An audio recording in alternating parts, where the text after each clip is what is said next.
वांगी आवडत नाही का, मग अशा पद्धतीने एकदा करून बघा, नक्कीच आवडतील. तर मी इथे हिरवी वांगी घेतली आहे, तुम्ही जांभळ्या कलरची सुद्धा वांगी घेऊ शकता किंवा मग छोट्या आकाराची मोठ्या आकाराची कोणतीही चालतात. स्वच्छ धुवून घ्या आणि अशा पद्धतीने काप करून घ्या आणि त्यानंतर मधून अशा प्रकारे चिरा करून घ्यायच्या. बघायचं कीड वगैरे आहे का, नाहीतर मग कीड चालली जाईल पोटातच.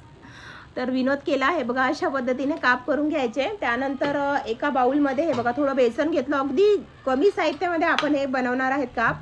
त्यानंतर मी ते 1 चमचा चाट मसाला, 1 चमचा धने पावडर आणि त्यानंतर थोडंसं तिखट टाकायचं, हिंग टाकलं, मीठ टाकलं आणि हळद टाकली आणि त्यानंतर थोडीशी कसुरी मेथी असेल ना तुमच्या किचनमध्ये तर टाका, मस्त अशी कुस्करून. कोथिंबीरसुद्धा टाकू शकता असेल तर.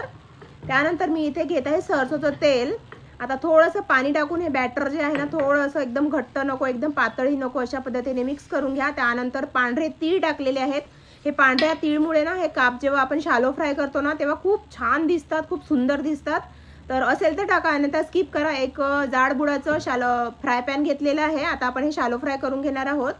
तर सरसोच्या तेलामध्येच मी हे शालो फ्राय करून घेणार आहे. जर तुमच्याकडे असेल ना तर करा किंवा मग साधा तेल वापरलं तरी चालेल, पण सरसोच्या तेलामध्ये तळलं ना खूप छान स्वाद येतो.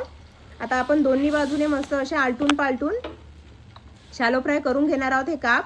कधी कधी तुम्ही मुलांना टिफिनमध्ये सुद्धा देऊ शकता. एकच भाजी खाऊन मुलं कंटाळतात किंवा मग जेवणाची इच्छा नसते मोठ्यांना सुद्धा कधी कधी, तर तुम्ही असे पटापटनं 5 मिनिटात हे काप तयार करून घेऊ शकता.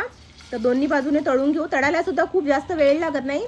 हे बघा इतकं क्रिस्पी आणि स्पायसी झालं आहे, एकदा खाल्लं ना की थांबणार नाही. असं अजून व्हायरल रेसिपी पाहिजे असेल ना तर फॉलो करा, लाईक करा आणि शेअरसुद्धा करा. इतके मस्त झाले आहेत ना, एकदा तुम्ही नक्की करून बघा, तेव्हा तुम्हाला याची टेस्ट कळेल.